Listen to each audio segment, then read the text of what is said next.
And we're live. Welcome to the show. This is our first episode of Red Pill University. I am Joe. I am joined with Mike and James. Mike, why don't you give us a quick overview of what this show is all about? Yeah, so I think the strategic objectives really of Red Pill University are really three things, and mainly it's connecting with other men, building strength, and it's being able to become capable of self leadership. And so with those things, there's a lot to unpack. And if you've been on any of the different parts of the manosphere, if you've read up on any of the sidebar stuff or any of the things that are considered kind of textbook reading, and you're familiar with a lot of the philosophies, but really what it boils down to for me is a lot of different things that have quite a lot of overlap to do with adulting 101. Things like making your own needs a priority, understanding how to assert yourself, establish your own boundaries. Really, the whole point of this philosophy is to carve out space for you to live your own life, and that's kind of what the curriculum, so to speak, is going to be focused on, if that makes sense. Yep, I get it. So hopefully our audience gets this too. And we do have a few viewers, so that's cool. Nice. So if you guys want to join us on the stream, we're going to go through the bullet points of what we're talking about, what Mike was just discussing. And then later, if you guys have questions or comments or concerns, go ahead and click the link down below. There should be one right here. Yeah, so that should get you to the green room, and we'll go from there. So I'll leave that up in the description down below, or the on the screen right there. I guess the first one here is, like I said, mature people who make their own needs a priority, an abundance mentality. That's always key. And we talked a little bit before the show. Your description of frame, I like that. Do you remember what you said? Yeah, I do. And so I think for me, and this is, by all means not my own idea, but I think frame can be summed up in one piece, which is creating your own mental point of origin. And I think that's so key for people, not just in romantic relationships or sexual relationships, but in life, and it applies really to every single different aspect of what I would consider the red pill to be, which a lot of people, I don't want to get off on a tangent here, but a lot of people think of the red pill in different ways, and for me personally, what I think of it as is giving yourself access to as many options as possible in life, and you cannot do that without your own mental point of origin. So James brought up an interesting point before the show about all there is frame and abundance mentality. So I'd love his thoughts on that, and it just as a lead into a couple of the bullet points that we're talking about here. Yeah. Well, I don't think that that's all there is, but I would say that that's like the most important thing. And if you were to pick a couple things, if you only could pick a couple things to be able to do for your whole life, I would say that I would personally pick those two. Everything else is like a finesse thing that definitely adds to it. It's like meat and potatoes, and then you have sauces and side dishes and etc. Dishes, not bitches. That's yeah. Yeah. And yeah. So right. So God, that threw me off. Put that little. You're talking about the art and the science of yeah. So it's like the PUA side, where's the science and there's the artistry of it too. Yeah. I get what you're saying. So sorry, you were saying there, James. Yeah, and you have frame, and that allows you to do what you want with your life. And then you have abundance mentality, which allows you to not, I guess, to deal with the people in your life the way you want as well. So, I mean, that applies to friendships and relationships with women. So, like, I have this story, and I just remembered it, and I'm glad that I remembered it. There's, I don't know if you guys have ever met, like, a natural alpha is what I would call them. But my friend's brother, one of my friends from high school's brother, he, like, if a girl complimented his car, said he had a nice car, he would next them. And I don't know if that's like, I mean, he had women proposing marriage to him, and ad nauseum. I mean, it was insane. And I think that's like, I don't know if that's overboard. I haven't made a judgment on it, but I think that that indicates like almost Zen level of abundance mentality, like Well, it knowing sounds like for he's got sure. a very small tolerance for bullshit. So if he's getting any Yeah, whiff yeah, of what do you call it, of gold diggerishness, yeah. he just gone next.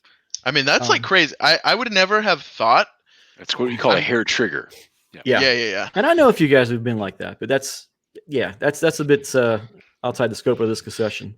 Yeah, I don't know if you have to be like that, and I don't want to say either way, but it definitely has shown me that there are levels like to push past in terms of frame, what you'll like what you'll tolerate as a person, and with women, etc. So it's so key, and people will have different prerogatives, right? And just to tie it back here to your point earlier, James, about abundance mentality, what it allows you to do really is to entertain other people's priorities without sacrificing or having them encroach on your own. And I think that's a huge part of frame.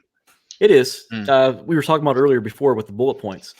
How you think about your own needs independently of other people's perceptions is both outcome independence, but it's also an abundance mentality kind of rolled into one. Does that make sense? Well, James made a good point. I think outcome independence, you cannot have outcome independence if you don't have an abundance mentality. It's difficult. It's very difficult. It is difficult. I'll give you that. I mean, you're probably faking it most of the time, I would say. Yeah. Unless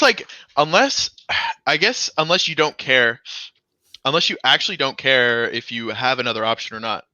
So I don't know if you get that, but like if you miss out on an opportunity, but you don't care not because you have another opportunity, but because you don't care that you don't. And that can be a valid way of looking at it. With you're so kind of focused on your own mission that what other people are doing, or with whether you have abundance or not, doesn't affect that. Right. That I like that kind of internalized outcome independence in that sense, where you don't need abundance to be outcome independent. That is, I think, a really solid frame control right there. I think that's like a rare person that has that, though. I would say that most people. Yeah. There are people that just naturally give few fucks. Yeah. Oh, right. There's one. There's my one. So moving on, building personal power. It's a state of mind where you are confident that you can handle with whatever may come. Mm-hmm. Can you talk a little bit about that? Yeah, I think the key part for me is being able to understand and feel, everything that you're gonna get hit with in life, and understand that two things. Number one, there's no cavalry. Nobody's coming for me. I got to take care of myself in terms of, am I going to be okay personally? Right? Not that you can't have other people rely on you, or not that you can't have other people supporting you. Obviously you can. Like no man is an island, and I don't mean it that way. What I mean is nobody's going to be there to validate you. Nobody has to be there to pat you on the shoulder and say it's going to be okay, necessarily, for you to be able to get the mission done, execute on your vision in your life. The only people you're ever going to get that from in life is going to be your parents. And once you become an adult, not so much. You're on your own. Once you're on your own, you really should not be expecting, you're swinging on a trapeze without a safety net, so to speak, or at least that should be your mindset. And that creates a healthier mindset of, what do I need to go do to make sure that I'm going to be okay? How do I take care of myself and do the things I need to do? And that's where stoicism kind of comes into play too. Yeah. That's jumping ahead a little bit. I think we want to talk more about the totally about not getting manipulated, how to assert yourself and reclaim personal boundaries. That's a big one right there, especially in relationships, where you see a lot of guys, they go into Reddit, they'll make these posts, and it's damage control because they didn't already have their boundaries established and articulated until it's too late. And you can't be doing that. It's so much harder to do it after the fact. It's especially in these days right now with right now is the crucible for many relationships where everybody's, cordoned up, they're stuck at home, quarantined. You got to deal with everybody 24/7. It is tough, I'm sure.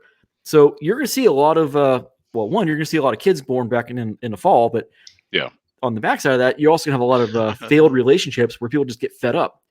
So because maybe they're walking on eggshells, they realize that they don't have the power in the relationship. The guys are operating in the women's frame. And that's it's always a recipe for disaster. and relationships that could have gone on longer, where they're not in this confined space 24/7. These kind of things, these bubbles are going to start popping all over the place. Mhm. Let's see what else we have here. There's a lot to unpack there. Well, there is, yeah. And so to touch back on so I said there were two pieces of this. So first of all, there's no cavalry. The second piece of it is being really confident that I can experience and feel anything that happens in life. There's a really beautiful kind of terminology that I think it was, I think it was the book of Pook, actually. And if you go back and I don't remember exactly the reference, but I can pull it up after the show, was, frolic in the surf of emotion. Don't stray away from it. Like that, this is part of life. We should be able to feel our emotions and in a way that's constructive and helping us toward our mission, right? Being on our terms. And I think that's the second piece of building personal power. And so when you talk about how to reclaim manhood, some of the bullet points that we talked about of, connecting with other men, building strength, part of that is emotional strength. And part of that is emotional intelligence and understanding just how to relate to people, how to know, some of this stuff is hard to do if you don't have a PhD in psychology. I'm as just a guy who, came up in the Florida educational system, I was not the best at this type of stuff when it comes to relationships. That's friends, family, romantic, what have you. But finding healthy male role models, understanding how to be capable of self-leadership, not just self-discipline or self-management, but self-leadership, really, giving yourself that space to carve out. And we're going to talk we're going to talk about, for the viewers, we're going to talk about that a little bit later in the show. So hang in there. So you kind of already covered building strength, finding healthy role models, re-examining your relationship with your father. That's a big part of it. Mm-hmm. So this is kind of a community kind of effort, what we're talking about. This is where the fraternity comes into play. If you are looking for other guys that you can kind of compare notes with in the real world and wing each other, basically, you're going to actually have a real world presence. The fraternity is a great place to do that. Hit up myself or James, and we can figure this out after the show. We'll put a description down below as well. But yeah, the fraternity is definitely that's what you need right there. If you're looking for person-to-person contact, that's what you need. That's why we built it, is so you can go out and find wings who are red pill savvy and are building their own headspace when it comes to the stoicism, the strength, learning the skills, the social skills, and becoming savvy. So, and we'll touch more on that later in the show as well. So the whole point of this philosophy is to carve out a space for you to live your life and become, like you said, capable of self-leadership and to become competent. Mm-hmm. The scrutiny of criticism, I'm reading off our show notes. Yeah, you got it. The scrutiny and criticism of others, random women, wife, boss, parents, kids. It's an opportunity for personal growth. This one I love because it's kind of the concept of that there's no real failures in life unless you don't learn lessons from the failures. Failures are opportunities to learn. And the only time it's really a true and total failure is when you fail to glean some sort of lesson from that mistake. Yeah, or you fail to view it in the wrong way. It's very, very well said, actually. I think when you get to the point where you realize that as men, we're going to be scrutinized and criticized our entire lives. And what that really is an opportunity for you to say, is this in line with my mission? Is this person holding something up and saying, you are not being congruent to your mission? And if you are, you should dismiss that, right? Mm-hmm. If you should dismiss that criticism and say, that I'm doing what I need to do and what you're saying is ridiculous. Or do you look at it and say, you know what? It's tough to swallow, but that's going to get me closer to where I need to be. And that ties into the next piece, which really is fostering the right behaviors in your relationships. And for me, that's where the emotional intelligence piece comes on. So for the viewers, this is something I want to throw out there right now. So it's a 1 week. We can talk about this before the show, but what you just said reminded me. So one of the things you guys got to do, this is your homework for the week, is for the next 7 days, every time you make a decision, you're going to write down what that decision was. You're going to have a little check box next to it. Yes or no. Did this decision lead in the direction of your mission? So was sitting on the couch watching Netflix for 8 hours a day, Was that decision to sit on your ass all day long, building towards your mission? Yes or no? There's no judgment on whether it did or not, because we're all going to be no's every now and then. That's fine. But make sure you're tracking your decisions for the next week. Now, this is something you can do at work all day long. You can optimize your decision-making skills at work. But as part of the university, you're getting homework. This is your homework lesson number 1 for the next week. Every time you make a decision, every hour, have a little journal, a little notepad, and write down, think back for the last hour, what decisions did you make, and were those decisions conducive to accomplishing your mission, accomplishing your goals? And if you haven't planned any goals yet, when the show's over, go look at the other video. I'll have to drop a link down below in the description. That video of how to build functional goals is critical to what we're doing in this course. All right? So didn't want to hijack us anymore. Getting back on track here. Where were we? No, you got it. That's leadership.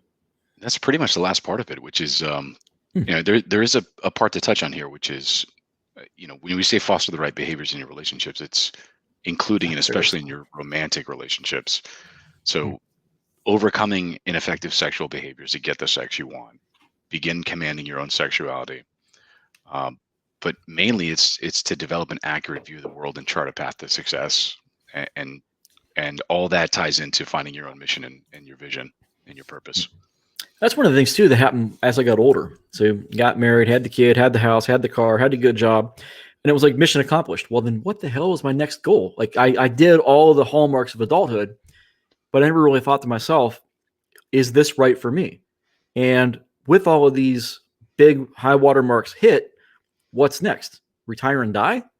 So think about what your mission really is. What is important to you as a person? This is something that I can't answer. Nobody can answer, because this is really determined by the individual. Maybe it's to, maybe you're 40 and you want to get into some sort of professional sport. Who knows? Maybe you're 25 and you just want to get your first kiss. I just saw a thread on the forum on the Reddit. One of the guys just finally lost his V card. Mm-hmm. And that was a big thing for him. And I think it is for everybody, especially in those younger ages. But think about what it is that's important to you. So, because if you don't have a mission, I've joked about this before in other shows. If you pull over and ask somebody for directions and say, well, okay, where are you going? And you tell them, I don't know. Well, I can't help you get from point A to point B if you don't have a destination in mind. Yeah. And it's absolutely critical that you know where you're going in life. What are your goals? What is your mission? Now, this course, this channel, this show is all generally about, I don't want to say stoicism and sexuality, but it is generally male sexual strategy. Sexual strategy. And also we've got the one for women too. Matter of fact, that's tomorrow night's show, where we kind of flip it and we give the women's perspective. And that's one of the things, just as a kind of a side note, their goals, women's goals, are wildly different from men's, even red pill women. So I find that highly interesting. Especially red pill women. Yeah, very. In my opinion. And there's nothing wrong with them trending conservative, traditional conservative. It's just how it shakes out. Yeah, it's a different animal. It is. And it's more conducive for like the MRP folks, I think, because you're doing the traditional kind of things of getting married and having relationships. But anyways, that's a whole nother animal. We can talk about that some other time. Getting back on track. So we had our bullet point list here. Where did we actually leave off at, guys? I think we're at the end of the list. I think finding your own mission and purpose is what this is about. And that's, to your point about frame and finding your own mental point of origin, that's the hardest thing you can do. Yeah. So your takeaways and personal lessons. I always like this question right here. What is the red pill? For me, in my mind, I'm going to give you the Joe answer. The Joe answer is that think of 3 Venn diagrams. You've got like the seduction guys, the PUAs and all that. You've got the men's rights guys. You got the MGTOW guys. Well, have all 3 of those Venn diagrams kind of overlap, and you got like TRPs like right in the middle. That's my perspective of it. Now, people are going to argue with that. That's fine. And it's not that simple. I'll full disclosure, it's not really that simple. But in a generic sense, that's kind of where it's at. That's for me. What about you guys? For me, the red pill is like as close to the truth of reality as we can currently get. Like maybe there's another, I've always thought about this, like maybe there's another layer that we don't understand. But the way that when you enact these principles in your life and you see that they just work, it's very indicative that it's the truth. So Yeah, it's the Yeah, I think truth. there's It's the something. elephant in the room, definitely. I think there's something fundamental about it, and it's reflective of the natural law in a way of who we are, and I. It's interesting reading Rollo Tomasi's stuff, because it's when you hear guys in the modern era ask questions about their women and their relationships, and you wonder to yourself, does this is my woman really thinking differently than 30,000 years of evolution has programmed her to think? And that's very, in my opinion, that would be very challenging to overcome. And so, and not to place a value on that, but really, it is what it is. We are evolutionary creatures in a way. So to get back to your question of what is the red pill, for me, it's exactly that. It's understanding the fundamental truth that that James put forth there, which is things are what they are, right? The natural laws existed. We are evolutionary creatures, but in that context, giving yourself access to as many options as possible in life is really what the red pill kind of offers for me. All right. Let's see. Giving yourself access to as many options as possible in life. We just kind of talked about that. Making no mistake here that women want men who are strong and capable of leadership. And it's funny because the Red Pill Show, absolutely total agreement. There's no denying that. Women are absolutely naturally attracted to guys that are competent and leaders. And there's going to be the whole NAWALT kind of thing. Not all women are like that. That's sure. But generally speaking, yeah, it's pretty much a truism. This isn't my perception. This is the collected observations of millions of men over decades now. And I think they're all kind of, we have all kind of come to a consensus. That's kind of what it is. You cannot build strength and leadership if you don't first learn self-discipline, understand the impact of other people's perceptions and how it applies to your own actions. And you can kind of, like I said, as we talked about before, you can nullify some of that by being outcome independent and having internal validation and just rock solid frame. Yep. But it's still important to understand how outside perspectives can maybe guide your decisions. Are you doing something because you're afraid of how people are going to think? Are you walking on eggshells around a girlfriend or wife because you're afraid she's going to have a BPD episode or is bipolar and is going to flip out on you? Think about these things. These are real serious situations that a lot of guys find themselves in, and they're going to guide your behaviors, whether you've got rock solid frame or not. If you've got to worry about your girlfriend stabbing you in the night, there's some problems there you might want to address. Yeah, everybody's got problems, but that's a significant one, and really what it is about building a way to navigate that, the compass exactly. of what points toward what you want. You're building your intuition. And some people fail spectacularly. And this is where we can learn from other people's mistakes so we don't repeat them. And a few years ago, there was a good example of this where this guy got drunk, hooked up with some girl, they did some drugs. And then in the morning, he woke up to her having carved her name in his arm. Nice. Shit happens, dude. Yeah. So hopefully. That's kinky, though, no. That's how you get like it's not the right hepatitis or some shit. Yeah. But yeah, that's so. Anyways, I digress. So, building your intuition, compass points towards what you want. Look, what you say is very relevant. There are a lot of terrible anecdotes as far as where things went wrong, and 9 times out of 10, it's these guys don't have a strong decision-making structure as far as what is right for me, and that's what this whole thing's about. Well, and I think a lot of it comes down to it's the neediness, the lack of abundance. That the first girl that comes along that gives them that smile and gives them a little bit of attention in a way that they're not used to, they just latch onto it. Mm-hmm. And I think everybody's been there at some point in their life. It might have been the first girlfriend or the first crazy girl you dated, and because the sex was wild.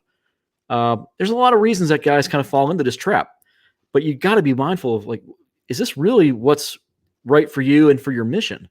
So, and again, if you don't have a mission in mind, then you can't really answer that question. You're sunk. Yeah, definitely. So stop seeking validation from others. We've kind of covered that a little bit. Dwell in reality.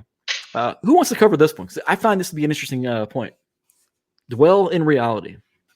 James, you want to touch on this one? I don't have thoughts on this point currently. Okay, let me go ahead and let me dive into this one really quick from my perspective. Seeing the world and think as about it is, right?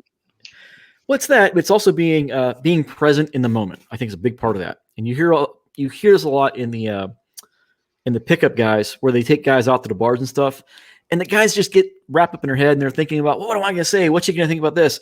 And they what if until the moment's lost. And then by the time they do approach, the girls have been watching these guys staring at for 10 minutes. So now it's all creepy. So if you're present in the moment, dwelling in that moment, like you said, not necessarily dwelling in reality. It's a little bit different, but it's kind of the same. There's overlap. So and this is kind of there. Sure. There is. And as soon as you see a girl you like, the pickup guys had the 3-second rule. I kind of nipped it in the bud, just said 1-second rule. Because the longer you think about it, the worse the outcome is going to be, generally speaking, because you're getting in your head. And if you're like me and you do get in your head, especially if she's really, really cute and in your thing, yeah, just beat feet, worry about what you're going to say later.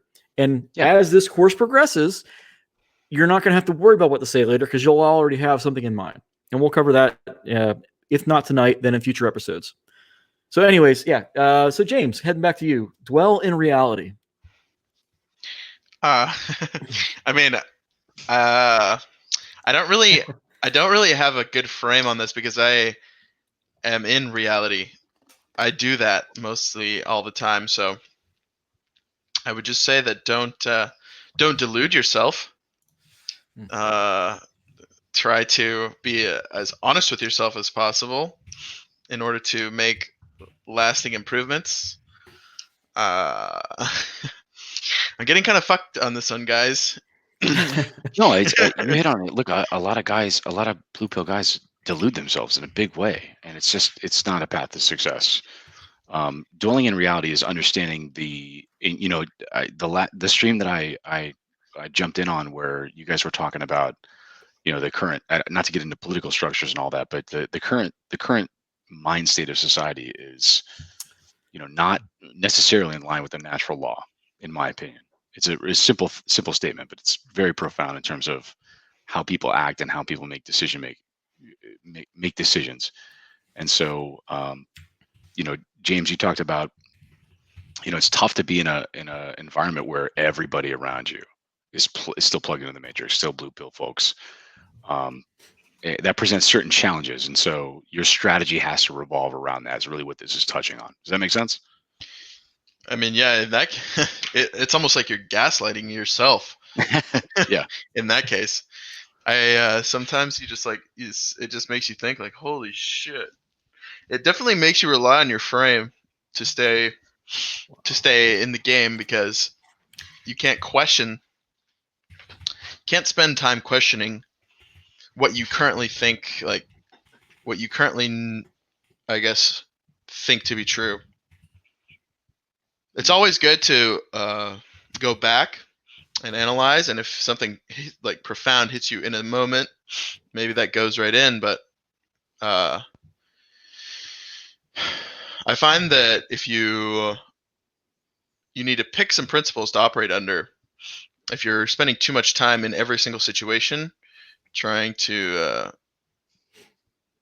going over if what I've been doing in the past is the right thing to do, you're gonna lose a lot of time, opportunities, etc. Yeah, opportunity cost is huge. That's one of the things I hate.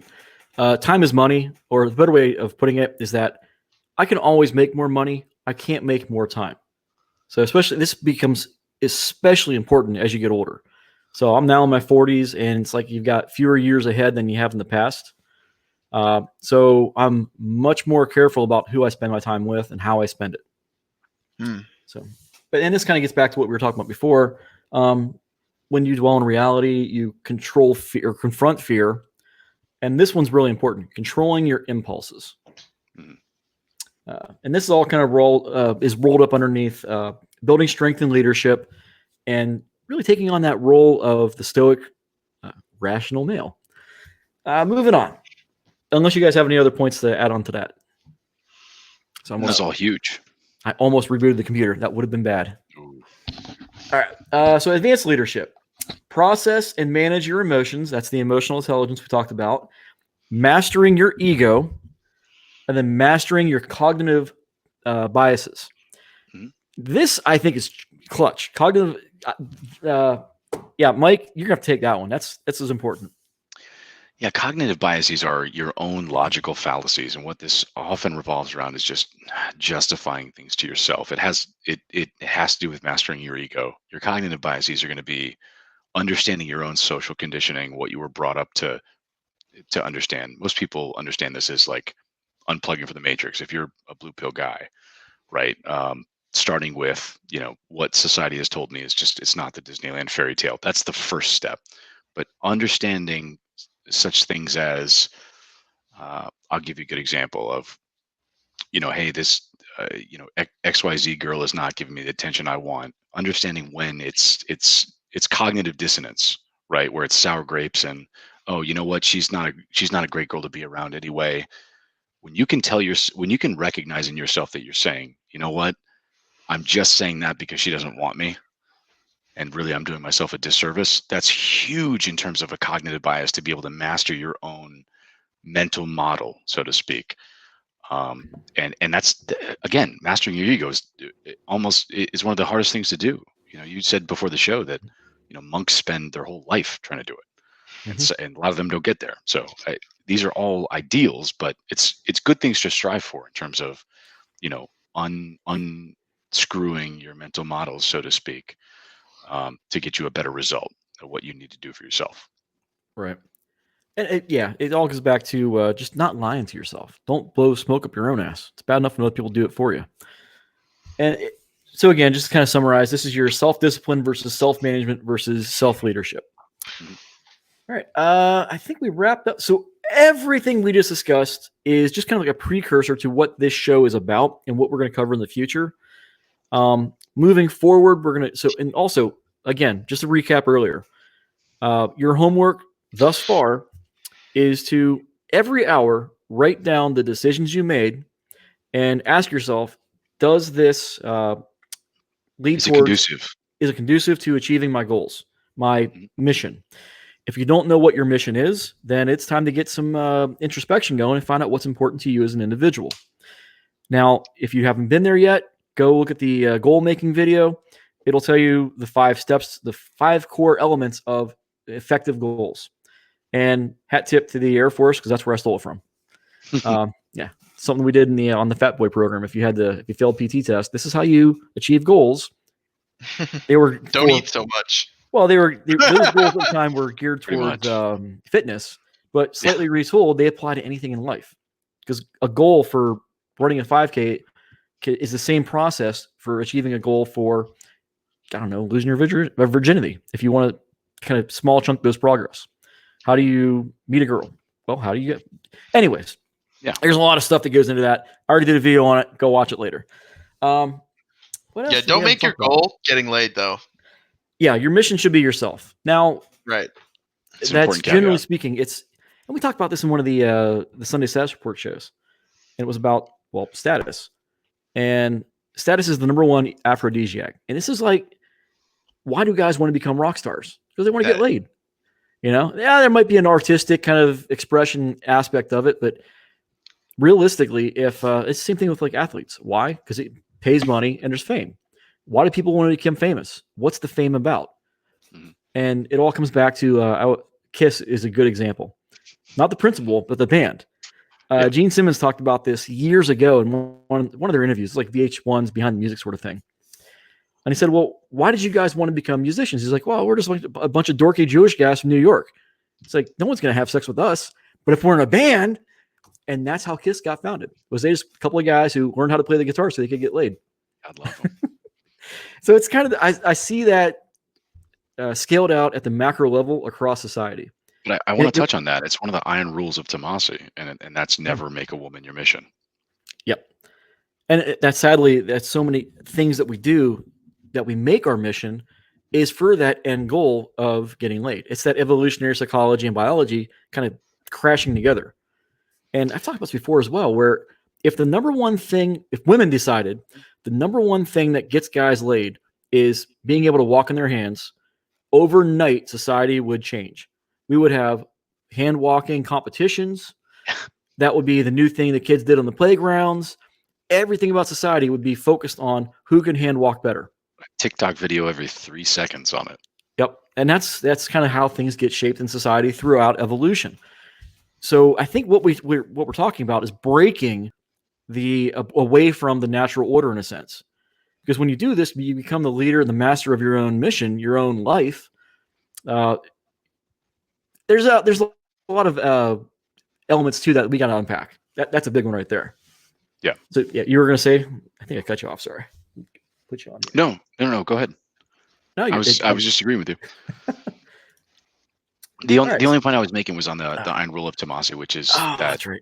Never make a woman your mission. And I think a lot of people screw up when they put together their mission. There's a distinction between wanting to, express your sexuality or explore your sexuality or be a sexual person and have sex frequently. There's a whole difference between that and making women or one particular woman your mission. And that's where a lot of people fail. It's, for guys just starting out, it's a subtle difference, but it is a very important difference. Indeed. Well, luckily, I would say that you don't have to. Your mission, it doesn't have to be some profound thing to get laid. It doesn't have to be. You can pick anything you want. You can pick, like my mission right now is to surf a lot. No shit. I just started that myself last year. I've been surfing for a long time, and I just want to surf more, and it gets me very laid. No shit. So if I'm ever out on the West Coast, I'll have to hit you up. You can pick whatever you want. Like literally anything, and as long as you're focused on it, a girl will enjoy that. So.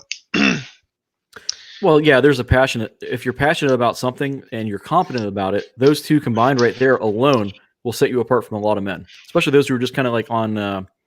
They're just coasting through life. They have no passion. They just go to work. They do their 9 to 5. Guys like that don't get anywhere with women. You got to be passionate. You got to be competent. And like I said, when those those elements kind of fall into place, especially if you've got status, that the thing that you're competent with, again, provides status, like you were saying, with athleticism, surfing, it's not easy. So if you can be out there ripping, man, I can see why that would have a positive net effect on your love life. For sure. Well, I mean, it's pretty hard to be watched while surfing. I just talk to girls on the beach. Oh, well, that's another thing. But I will say, here's why you should have a mission and have it not be women. I guess is like the core reason, as far as I'm concerned, is that you're a human being, you're a human male with ability to do cool stuff.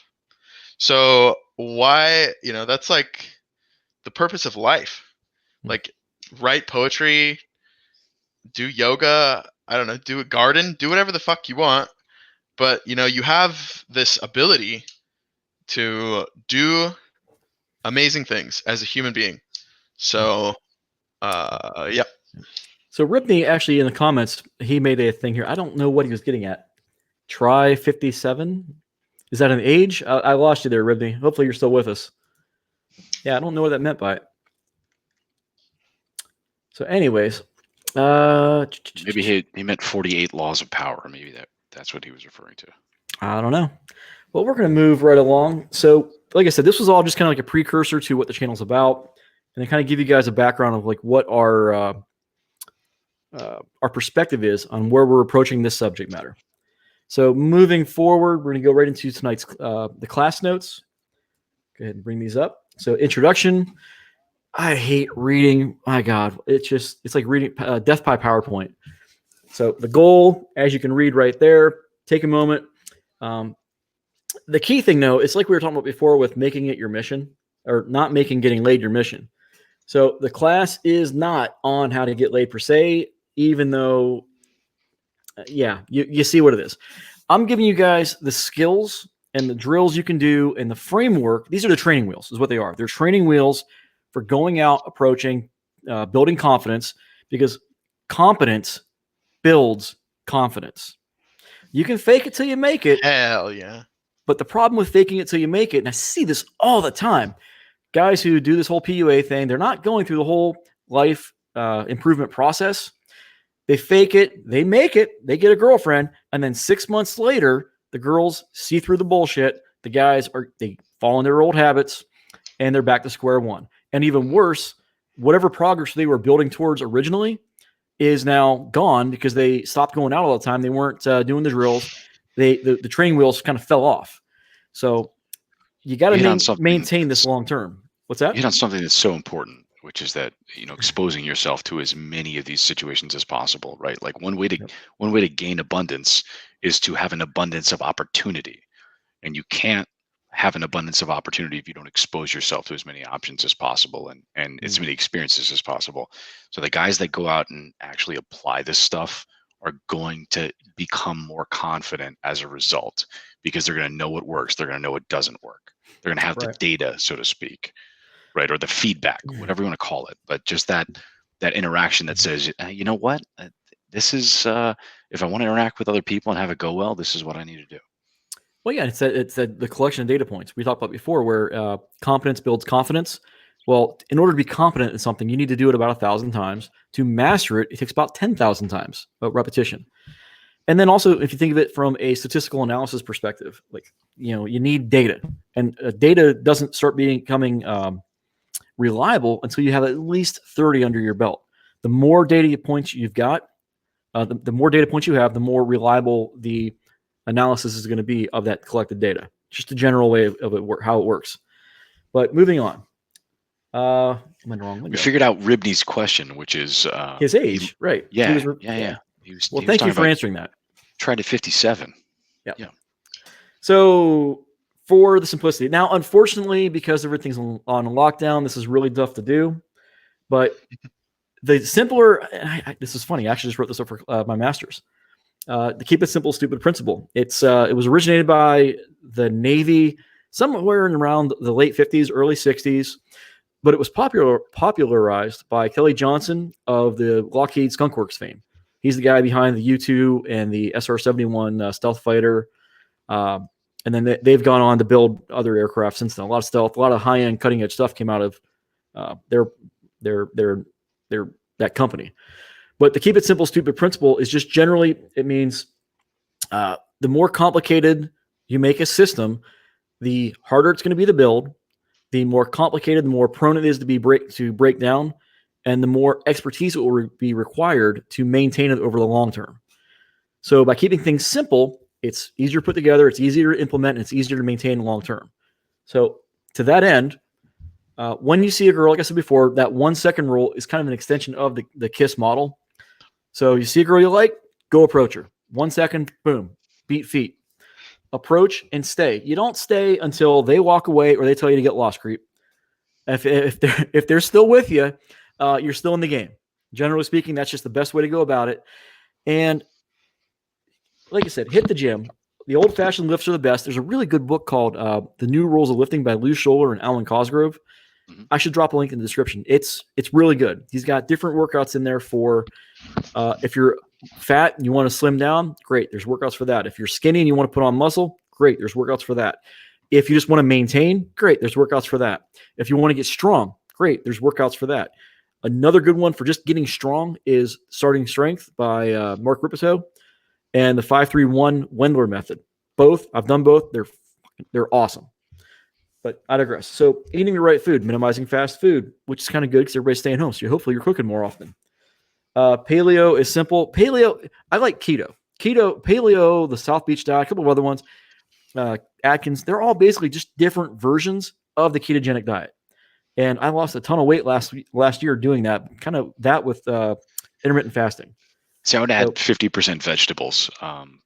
There's a book that I read a couple months ago. I can't remember the name of it. I'll have to link it after the show. But 50% vegetables at every meal is absolutely life-changing in terms of digestion, in terms of being able to absorb the nutrients and minerals you need. And in terms of gains, I did a nutrition challenge for about 5 weeks where it was 25% carbs, 25% protein, and 50% vegetables every meal, no sugar, no alcohol. And I gained 5 pounds of muscle and lost, 2 pounds of fat. It was In a huge month? in 5 weeks. That's a little over a month. Yeah, it's definitely a stretch to do, but it's possible. Yeah, Um, totally. Let's see here. Get in the habit of talking to everyone. Now, I love this one because whenever guys they start doing the pickup thing and they want to go out and they want to meet girls, usually there's like they call them warm-up sets. You don't need any of that shit. All right. Keep it simple, stupid. Just be social. Talk to everybody. You don't have to worry about warming up if you're always in a social mood. You do that by just talking to everybody, being a chatty person. Now, if you're not a natural extrovert, this is really tough to get in the habit of. But again, it's about building habits. It's about building those skills and that muscle memory of just being social. So you've got to put in the work, and that kind of comes up to the next one, where you got to take these strides and you got to leave your comfort zone. There's no ifs, ands, or there's no shortcuts. There's no silver bullets.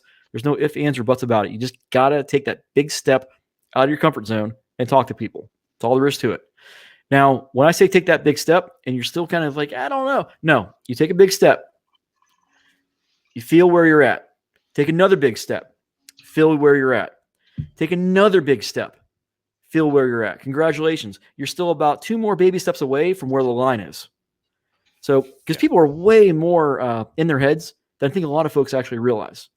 Where what's socially acceptable and what you can kind of get away with and have some fun with, you got to give yourself permission to have fun. So getting out of your comfort zone is a big part of that. And again, you can do it by baby steps and incrementally push the line, or you can take those big leaps and bounds and then see where you're at. And you're going to learn a lot faster about what you can and can't get away with and what's socially acceptable by taking the big steps and then pulling back a little bit if you go too far. You're going to learn way faster doing that than you ever will baby stepping your way out of that comfort zone. So big steps and then calibrate. One of the best ways to gain confidence is seeing what people will tolerate. And it's more than you think, right? Yeah. It's just, if you give absolutely no thought at all to what you're going to do, then by definition, you are in your own mental point of origin. If you've not considered anybody else's point of view and you're just, you know what, I'm going to say this thing. Some people can go through life like that without considering anybody else's, predilections and all that. But I think it helps to, as an exercise, get into the habit of pushing yourself outside the comfort zone and doing that. Absolutely. Let me see if I got anything over here. Let's see here. We kind of talked about that with the most of what guys call game is not necessary. What matters most, like I said in the thing here, 80 to 90% of getting the girl, job, whatever it is that you desire, it's just building up that social savvy, and then just working through the awkward phase. There's always the awkward phase. No matter what you're doing, there's always going to be that initial with strangers. There's always that awkward, I don't know who this person is or what they're about. How you're going to have that for a moment, you might have that self-doubt. And the more you do this, the less you're going to have of that. It's like approach anxiety. All it is a fear of rejection commingled with stage fright. That's all it is. You can get over stage fright through repetition. You might always have some, but the more competent you get, the more acclimated you become, the less of an impact it's going to have on your actual approaching skills. The fear of rejection, same thing. The more you do it, the more you start getting acclimated to that awkwardness, that initial weirdness of cold approach or warm approach. If it's somebody you see at a party and you're like, well, shit, how do I meet this person? Well, you already know you've got ins. If it's a warm kind of social setting at a party, maybe you're already in class, you've got commonalities to build on. You're trying to build that initial connection. There's ways of going about that. We're going to talk about that in future episodes. Tonight is just about the keep it simple, stupid approach or methodology, principles. Approach and stay. Make sure you're doing all the basics. So brush your teeth, have good hygiene, take a shower, brush your hair. If you don't like, I think I skipped over one actually.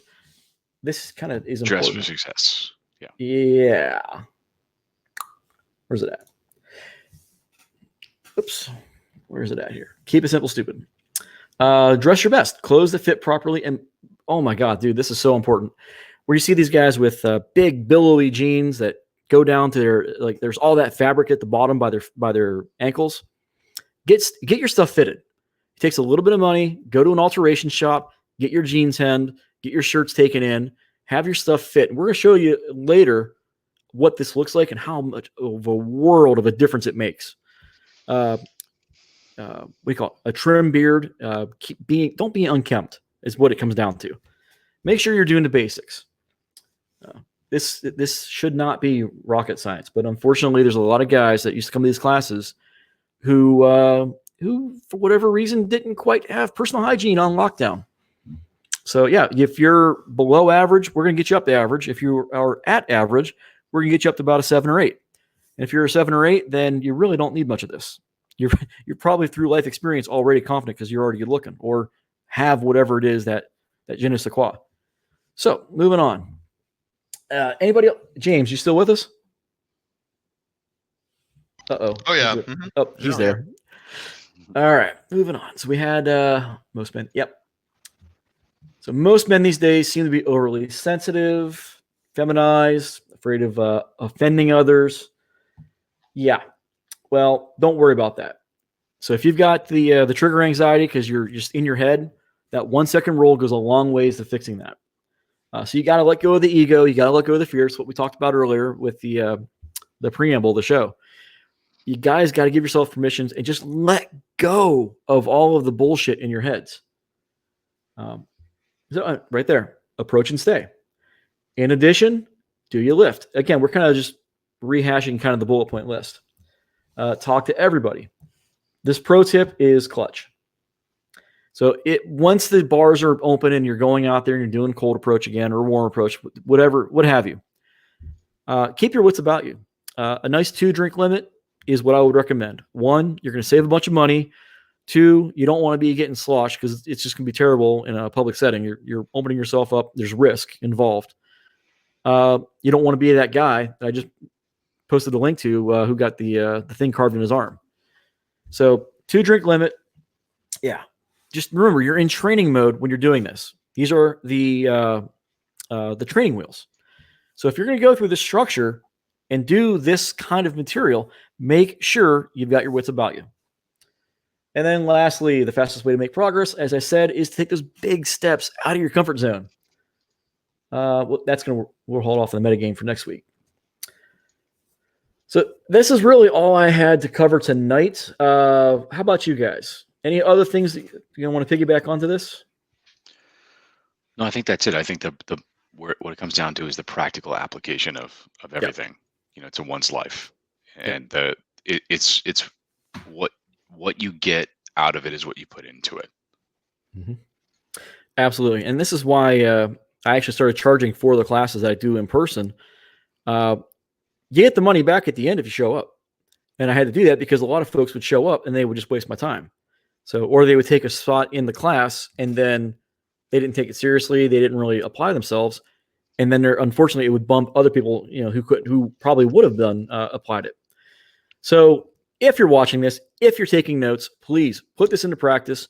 I know it's tough to do right now with everything closed, but there are things you can do. This is your homework. We talked about before doing the every hour, write down in your notebook, does the decisions you've made over the last hour apply towards moving you towards your mission, achieving those goals. Now, the other homework, this is important. Now, it's like I said, it's tough to do right now. So maybe once things start coming back to normal, keep this in. If you're seeing this video later on, right now it's April 7th. So if you see this at a future date or later date, later date, God, I'm out of it. If you see this video at a later date and things are back open, this is what you can do. And I stole this from Adam Lyons.